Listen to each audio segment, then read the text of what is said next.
नमस्ते, मेरा नाम सौरभ द्विवेदी है। ये लल्लन टॉप अड्डा है जो इस वक्त मिर्जापुर की छाव में है। हमारे साथ मौजूद हैं मशहूर एक्टर राजेश तेलंग साहब। बहुत बहुत स्वागत है आपका लल्लन टॉप अड्डे में। थैंक यू सौरभ भाई, थैंक यू वेरी मच। मजा आता है लल्लन टॉप के अड्डे पे पहुंच के।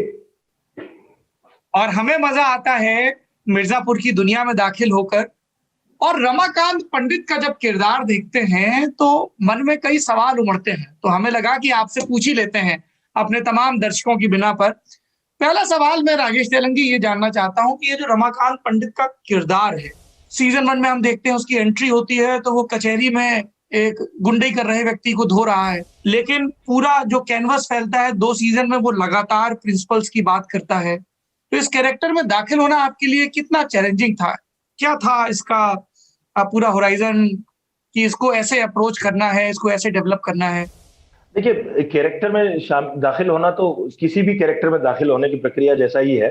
जी। लेकिन मेरे लिए मिर्जापुर की इस दुनिया को समझना, जो एक अलग किस्म की दुनिया है, जो जिस दुनिया को रचा पुनीत कृष्णा ने, उस जी। दुनिया के चरित्र और उसकी भाषा वो पकड़ना।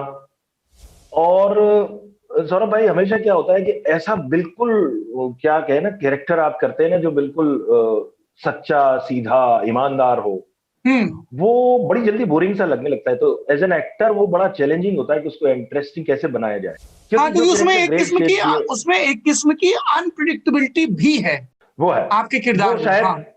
वो शायद बिल्कुल शुरुआत में एस्टेब्लिश हो जाती है कि ये है सच की लड़ाई, लेकिन हथियार भी उठा सकता है। तो लेकिन फिर भी उसको जो यात्रा पूरी है वो सच सिर्फ सच के लिए रही है इसकी। एक बार एक तरह से देखा जाए तो पूरे मिर्जापुर में जो हमारी सीरीज है उसमें एकमात्र संपूर्ण पॉजिटिव कैरेक्टर तो यही है। मैं ये सोच रहा था इस कैरेक्टर को देखते हुए कि ऐसा क्यों है कि रमाकांत पंडित जैसे कैरेक्टर्स की जो डेस्टिनी है हमारी मूवीज में या वेब सीरीज में, वो ऐसी होती है कि आखिरी में आके लगता है गोया उनके सिद्धांत गलत थे। जैसे मुझे ध्यान आ रहा है जिद्दी फिल्म में वकील अशोक प्रधान का कैरेक्टर है अनुपम खेर का, जो लगातार अहिंसा की बात करता है और लास्ट में खुद ही गोली चलाकर इंदर को मारता है, आशीष विद्यार्थी कैरेक्टर को, और सनी देओल से कहता है बेटा तुम सही थे। रमाकांत पंडित भी सीजन 2 में अपने सिद्धांतों के उलट जाने को मजबूर होते हैं। मैं बहुत ज्यादा डिस्क्लोज नहीं कर सकता, लेकिन एज अ ह्यूमन बीइंग आपको क्या लगता है, ह्यूमन बीइंग भी और उस कहानी का हिस्सा होने के नाते भी देखिए, ये सब तदबीरें उल्टी क्यों हो जाती हैं? मुझे पर्सनली ये फील होता है कि कला का माध्यम कोई भी ऐसा होता है जो एक कैथार्टिक एक्सपीरियंस होता है। अगर हम ऑडियंस को किसी एक कैथारसिस तक नहीं पहुंचा पाए तो वो कला अपने आप में अधूरी सी रहती है, सिर्फ मनोरंजन तक रह पाती है। क्योंकि कैथारसिस आपके अंदर बदलाव ला सकता है, या कम से कम एक कोई भी इमोशनल ट्रिगर जगा सकता है जो आपके एक्शंस में बदलाव लाए। तो इस तरह से होता है। लेकिन मेरा ख्याल है कि रमाकांत पंडित, चाहे उसको कोई एक्शन किसी भी तरह का करना पड़े परिस्थिति जन्य, लेकिन वो अपने प्रिंसिपल्स को अभी भी छोड़ना नहीं चाहता है। प्रैक्टिकल लाइफ में हम देखते हैं कि रमाकांत जितने सिद्धांतवादी हैं उतना होना आजकल मुमकिन नहीं है। हम देखते हैं कभी वो गुड्डू और बबलू के खिलाफ जाते हैं रमाकांत पंडित, शहर का डॉन है कालीन भैया उसके खिलाफ जाते हैं, मुन्ना को थप्पड़ धर देते हैं, वो बड़ा अनप्रेसिडेंटेड सा था, बिल्कुल अनएक्सपेक्टेड सा। You get a shock as a viewer. आजकल हम लोग देखते हैं दादा, हर जगह कहा जाता है कि भाई प्रैक्टिकल बनो, और कोई सिद्धांतवादी होता है तो समाज में उसको नीची नजर से देखा जाता है। मैं आपके पर्सनल एक्सपीरियंस से ये जानना चाहता हूँ कि ये जो प्रैक्टिकल और थ्योरी का जो द्वंद्व है, कभी आपने फेस किया हो, उस इस किरदार के दौरान कभी फेस किया हो या अलग से किया हो? मतलब आम जिंदगी में आप बिल्कुल सही कह रहे हैं कि कोई बहुत ईमानदारी करता हो, या मैं खुद कई बार छोटी छोटी जो हम कानून अपनाते हैं, कि चाहे सीट बेल्ट लगाना, चाहे गाड़ी ठीक से पार्क करना, या कुछ भी करना, या सिग्नल पे रुक जाना, और जब तक कि पूरा ना हो जाए 5 सेकंड पहले ही निकल ना जाना, इस तरह की चीजों में कई दोस्त हमारे आसपास बैठे रहते हैं गाड़ी में, तो वो मजाक बनाते हैं कई बार, अरे ऐसा क्या है यार, ऐसा क्या है, ऐसा क्या है। तो आप समझिए, ऐसी छोटी छोटी अगर हम सिविक सेंस की चीजें भी करते हैं तो भी लोग हंसते हैं, तो भी वो समझते क्या बेबू यार, इसको पता चला चलना है, ये वाला होता है। तो वो डेफिनेटली है। तो इसलिए ये कैरेक्टर कई दफा इरिटेटिंग सा लगता है लोगों को। लेकिन हम चाहे आम जिंदगी में उसको नहीं अपनाना चाहे, लेकिन हम पर्दे में अच्छा ही देखना चाहते हैं। और शायद वो हमारी कोई समाज में जैसा नहीं दिखाई देता, वो देखने की जिज्ञासा या कोई भी चीज को शांत करता है, तो कहानियों में तो ऐसे चरित्र, मुझे नहीं लगता कि ऐसे चरित्रों पे लोग हंसते हैं, लेकिन आम जिंदगी में हो सकता है हंसते हो। अच्छा, ये थोड़ा क्लीशे सवाल है, लेकिन चूंकि मैं इस सीरीज के बारे में आपसे पहली दफा बात कर रहा हूँ सीजन 2 के आने के बाद, आपका फेवरेट सीन कौन सा है जिसमें आपको लगा हो कि बहुत लेयर्स हैं या स्पॉन्टेनिटी रही हो, और उसके प्रिपरेशन का अगर आप कुछ प्रोसेस बता सकें कि मतलब, एक तो मैं ये जानना चाहता हूँ कि राजेश तेलन कितना रियाज कर, जैसे सीन दे दिया गया, स्क्रिप्ट आपने पहले ही पढ़ी है, कि कुछ मन में अच्छा इसको ऐसे करूंगा वैसे करूंगा, को एक्टर से डिस्कशन, जो आप लोगों का प्रोसेस होता है सबका अलग अलग होता है। जी। I want to know your process. Sir भाई देखिए, ये चरित्र तो कई ऐसे जो कुछ वक्त से आप जी रहे होते हैं, तो जी। थोड़ा सा आपकी क्या कहना, आपका सेकंड नेचर बन जाते हैं, हम्म। कि उनका रिएक्शंस नेचुरली आ जाते हैं, आपको प्लान करने की जरूरत नहीं पड़ती इतनी। अगर किसी चरित्र को काफी वक्त तक जिया हो तो सेकंड नेचर की तरह है। जैसे गाड़ी चलाते वक्त गियर बदलना, हाँ, सीखते वक्त बेध्यानी में आपको ही हम ध्यान, लोग चलते रहते हैं, हाँ, गाड़ी मुड़ती रहती है। हाँ, तो वो गियर बदलने की तरह हो जाता है, जो शुरुआत में आपको कॉन्शियसली करना पड़ता है हम्म। जब आप किसी चरित्र को गढ़ रहे होते हैं। हम्म। अक्सर लोग कहते हैं आप चरित्र में घुसते हैं, मैं इस टर्मिनोलॉजी में बिलीव नहीं करता। कोई चरित्र में नहीं घुसता है, चरित्र कोई एक मूर्त चीज नहीं होती है। हम्म। आप चरित्र गढ़ते हैं तो आप रमाकांत पंडित का एक अलग रूप देखते हैं, और वो भी उतना ही हो सकता है कि आपके लिए बिलीवेबल होता, जी। बट वो दूसरा रमाकांत पंडित होता, वो उनकी इंटरप्रिटेशन से जन्मा होता, मेरी से नहीं, मेरे फिल्टर से गुजरा है, या उनके फिल्टर से गुजरा होता। और जहां तक आप वो जो आपको पसंदीदा सीन की बात कर रहे हैं, तो मैं एक नहीं दो सीन कहना चाहूंगा। जी एक तो प्लीज। बिल्कुल इस सीजन का जो पहला सीन है मेरा, जिसमें मैं पहली दफा दिखाई देता हूँ, वो बैक से है, जिसमें टाइप कर रहा है टाइपराइटर में, कोई शब्द नहीं है उस पूरे सीन में, कोई डायलॉग नहीं है, और वो टाइपराइटर नीचे गिराता है, तोड़ता है, और फिर अपनी वाइफ वसुधा के भाग के आती है, फिर पेट क्या पकड़ हुआ? के हाँ। रोता है। वो एक पिछले पूरे सीजन का एक तरह से निचोड़ और जवाब देके हाँ, वो अगले जो सीजन की, गर्द और गुबार जमा हो गया था कि इतना कुछ बीत गया। तो वो उस नए सीजन की सीढ़ी, कि अब क्या किया जाए के लिए ये पहली सीढ़ी बनना जरूरी है। वो सीन एक ऐसा है जिसमें रमाकांत पंडित की खास तौर पे ये ऐसा है कि बाकी लोगों को तो सिर्फ ग्रीफ से गुजर रहे हैं, सिर्फ दर्द से, तकलीफ से गुजर रहे हैं, शोक से गुजर रहे हैं, लेकिन रमाकांत पंडित शायद किसी ना किसी ग्लानि, अपराध बोध से भी गुजर रहा है, कि मैं अगर ये सब ना करता तो शायद ये सब कुछ ना ही होता। मतलब वो जो इजीली एक्सप्रेस नहीं कर पाते हमारे कुछ चरित्र, या हमारे माता पिता जैसे, वो मैं वही वाली कहने वाला उजड़ था कि बनती। हमारे पिताओं को अभिव्यक्ति नहीं आती, खासतौर पर पुत्रों के प्रति।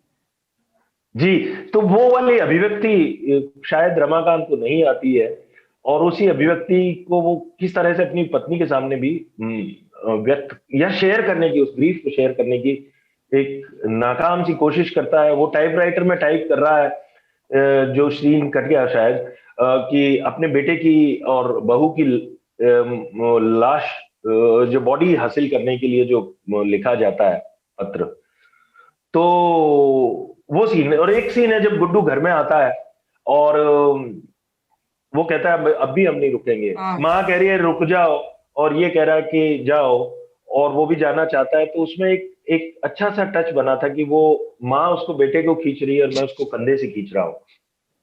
वो एक छोटा सा कई बार एक एज एन एक्टर आप बहुत कुछ कुछ निकल आता है जो शायद दिखाई ना दे, लेकिन उस समय जीते वक्त बहुत अच्छा लगता है। वो बहुत मूविंग सीन था, जब वो बोलते हैं ना, दो नहीं तीन थे, और वो अब ये नहीं रुकेगा। वो बहुत ही कंडेंस सीन था। फीडबैक आपको पिताओं से मिला क्या, इस प्रायः अव्यक्त रहने वाले सिद्धांतवादी पिता के किरदार को लेके? पिताओं से नहीं मिला, लेकिन मुझे बहुत सारे पुत्रों से मिला है कि आप पिता जैसे हैं इसमें। क्योंकि मुझे लगता है मिर्जापुर पिता कम देख रहे हैं, या ओटीटी प्लेटफॉर्म्स इन जनरल शायद ज्यादा उम्र के लोगों तक कम पहुंच है उसकी, ऐसा मुझे लगता है। आई डोंट नो जो क्या डेटा क्या कहते हैं, आई डोंट नो, लेकिन मेरे आसपास के अनुभव से मुझे ऐसा लगता है कि ज्यादातर मुझे जो लोग भी रिएक्शन देने वाले मिलते हैं वो यंग लोग हैं। अच्छा, ये आप ये सब बता रहे थे और मैं सोच रहा था कि मुझे बंदिश बैंडिट भी ध्यान आ रही थी कि उसमें आप हैं, वो भी पिता का रोल है, लेकिन उसका टोन और टेक्सचर बिल्कुल अलग है। जी। तो एक एक ऐसे कॉन्शियस एफर्ट रहता है कि यार मैं पिता का रोल कर रहा हूँ, वहां पिता का रोल कर रहा हूँ, यहाँ तो वो मैनूवरिंग या शूट इतना आगे पीछे नहीं होता है तो कोई दिक्कत नहीं होती है। नहीं, वो तो साथ में भी अगर शूट हो रहा हो तो वो दिक्कत नहीं होती है। ये स्टीरियोटाइप करने की और कास्टिंग की भाषा की बात है कि फादर का रोल, सपोर्टिंग रोल, ये सारी हम्म, टर्मिनोलॉजीज अलग है। मेरे लिए हर चरित्र चरित्र वो एक चरित्र है, हम्म, जिसके बाप भी है, जिसके बेटा भी है। हाँ, कोई भी चरित्र है, वो पिता है, वो रिलेशनशिप उसको थोड़ी डिफाइन करती है। true, उस चरित्र को वो रिलेशनशिप डिफाइन नहीं करती। वो उस चरित्र में वो एक रिलेशनशिप का होना एक उस चरित्र का हिस्सा मात्र है। हम्म, तो वो राजेंद्र राठौड़ एक अलग अलग चरित्र है और रमाकांत पंडित एक अलग चरित्र है। मेरे लिए हाँ, वो दो पिता नहीं है, दो चरित्र हैं। हाँ। इनफैक्ट ये आप बोल रहे थे तो मुझे लग रहा था कि दर्शकों के लिए भी एक कुंजी है when they look at characters, कि हम हाँ, सिर्फ एक जो डिफाइंड रिश्ता है किसी एक सेंट्रल फिगर के इर्द गिर्द उसी एस्पेक्ट में उसको ना देखें, कई चीजें हाँ। और फिर पकड़ में वरना छूट जाएंगी। अच्छा, वही वही। एक आखिरी सवाल मैं ये जानना चाहता हूँ आपसे कि अ, मतलब पहले ऐसे क्यूरियोसिटी होती थी, कोई सीरीज आती थी कि अच्छा इसका सीजन 2 आएगा नहीं आएगा, कहाँ खत्म किया, पर सीजन 1 खत्म हुआ तो हमें पता था कि 2 आएगा। हाँ। और अब 2 में तो बहुत ही प्रकट है कि 3 आएगा। तो जब 3 आएगा तो रमाकांत पंडित की जर्नी भी आगे बढ़ेगी।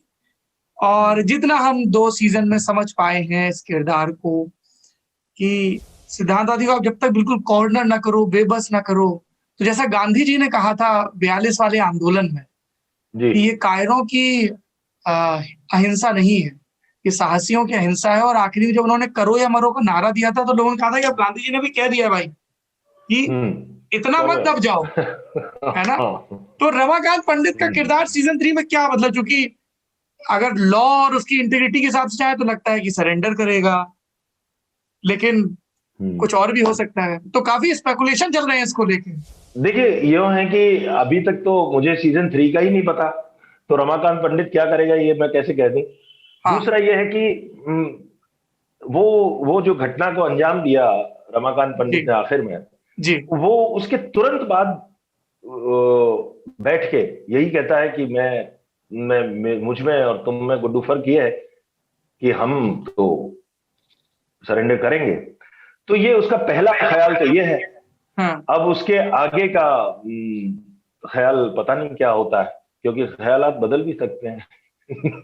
चलिए, ऑन दैट नोट, ये जो जिसको हम लोग पॉलिटिकल इंटरव्यूज जब करते हैं तब इस तरह के जवाबों हमेशा कहते हैं ओके ये बहुत ही ओपन एंडेड जवाब है, सियासत संभावनाओं का खेल है। मिर्जापुर सीजन 2 हमने देखा और आपकी एक्टिंग हमेशा की तरह बहुत पसंद आई। कई नए किरदार थैंक यू। आए हैं, कहानी आगे बढ़ी है। और मिलेनियल्स की भाषा में कहें तो मीम तो इतने बन रहे हैं कि हम्म। क्या कहा जाए। तो ये भी ठीक है, फिलहाल यही ये भी खत्म ठीक है। करते हैं। और ललन टॉप अड्डे में मिर्जापुर के एक और किरदार के साथ फिर बैठकी होगी। आप देखते रहिए दी ललन टॉप। और मिर्जापुर के बारे में तो चारों तरफ चर्चा हो ही रही है। बहुत बहुत शुक्रिया राजेश तेलंग जी आपका। शुक्रिया सौरभ भाई, थैंक यू वेरी मच।